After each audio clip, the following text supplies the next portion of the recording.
Hello, and welcome back to my channel. If you are new here, my name is Layla, and for this video, we're going to be talking about SlowFi.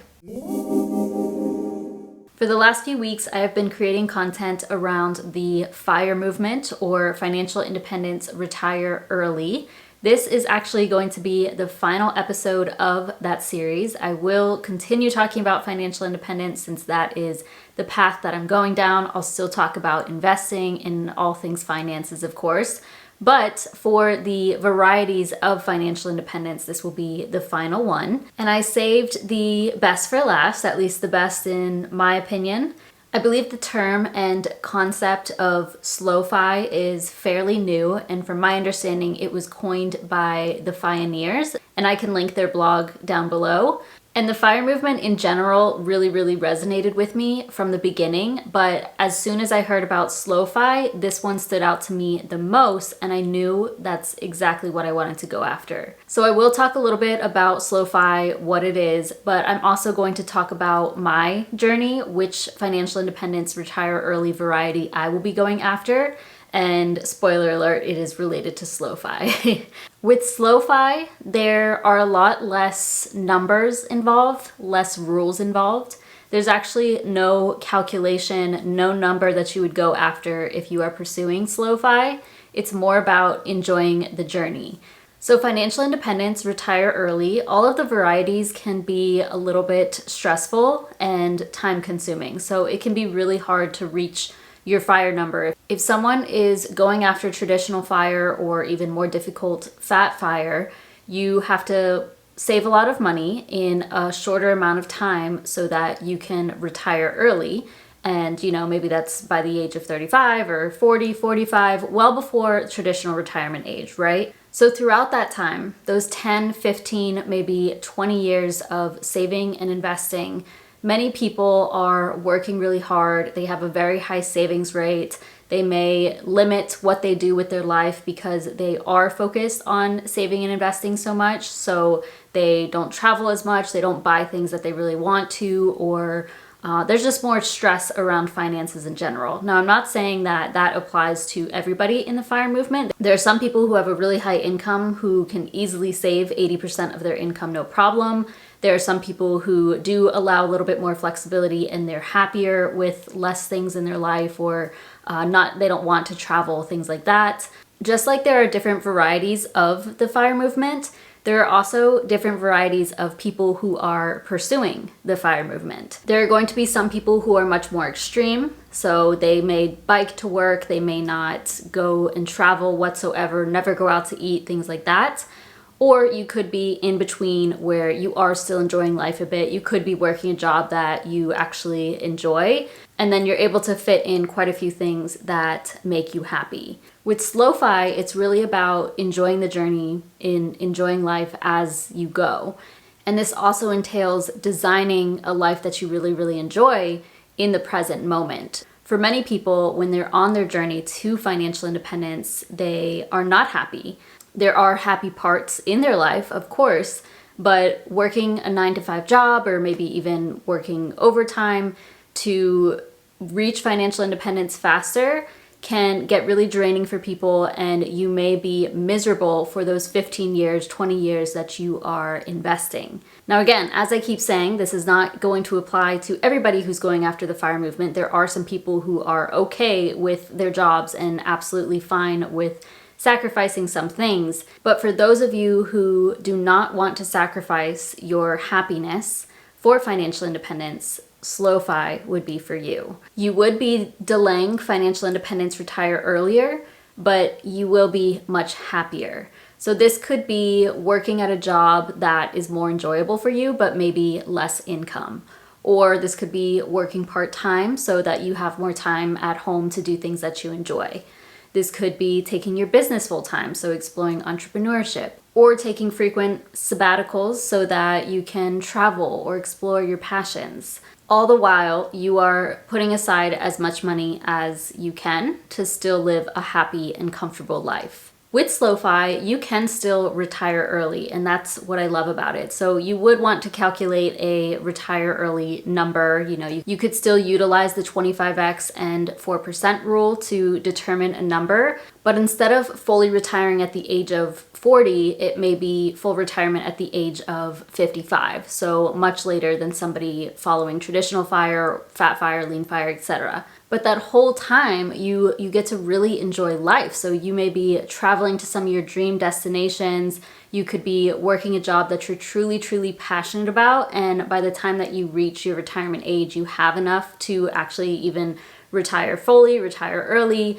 Then you probably still want to continue working just because you've designed your lifestyle to be exactly how you want it once you do reach financial independence. And I love that so much. I think with Slow-Fi, you can be really intentional and create something that you're really happy with. And yes, you're going to delay full financial independence, but I think life should be enjoyed and work should not be the main thing. I don't want to live my prime years working, saving, and who knows what could happen. You could reach FIRE and then the next day something happens and you're no longer here. Of course, I'm not wishing that into anybody's existence. I don't want to think that way, but that is the reality of it. So this form of financial independence is the path that I want to go down because I think life is short and I really want to be able to enjoy that journey. This is kind of a similar approach I took while paying off my debt. So yes, I still had, my full-time jobs and such, and I was focusing on paying down my debt, primarily putting my money to my debt. But at the same time, if I wanted to travel, I would, of course, within my means, and I never went crazy or anything, but I have taken quite a few trips over the last few years, and I still got out of debt. But throughout that journey, it allowed me to use my money. I'm not working just to pay off debt. I'm not working just to save.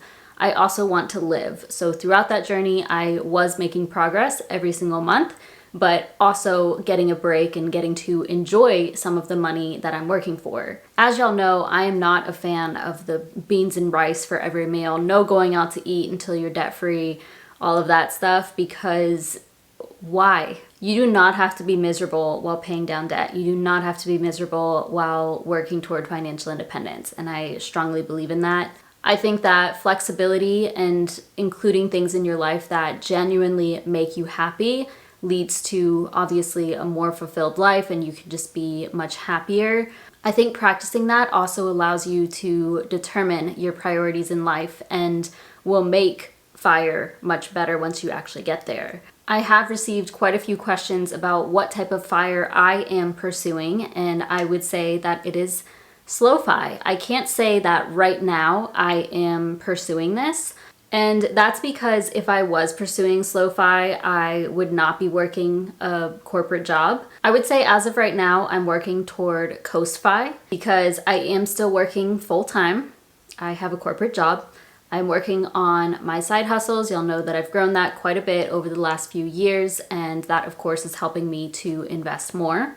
And I do still have a pretty decent balance with my life. So I am okay with doing some personal spending. I'm okay with getting food out to eat. Y'all know that I just recently finished my debt, so I was trying to get out of that. I still travel, of course. Those are things that are very, very important to me, so I make room for them. However, I'm not going to let my end goal of Coast-Fi determine when I start Slow-Fi, if that makes sense. So I have a number in mind for Coast-Fi, and let's say like $250,000. I want $250,000 and then I can just coast to retirement. However, I do have a plan over the next 2 years or so to take my business full-time, explore entrepreneurship, take a sabbatical, all the things. This I want to talk about in a separate video, but that is really when I would say is the starting point for Slow-Fi for me. Because honestly, for me, Slow-Fi does not involve working a full-time job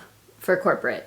I'm very grateful for my job. I think there are so many benefits to it, so many pros. It gives me a lot of stability. It allows me to work on my side hustles. It gives me the health insurance and such. But it's not something that I would say I love doing every single day. I don't enjoy it. I'm not passionate about it. And Slow-Fi for me really involves slow living. So having a slower morning, doing things that actually fulfill me, having control of my time and getting to choose what I want to do instead of doing things for somebody else because I am getting paid for that. As I said at the beginning, the FIRE movement as a whole has always really resonated with me, but I'm not the type of person who wants to truly retire. I don't want to live a life where I'm just doing nothing. You know, I know nothing means a lot of things. Like people who do truly retire are typically, you know, traveling and exercising, trying different foods, and gardening, something like that, taking up hobbies.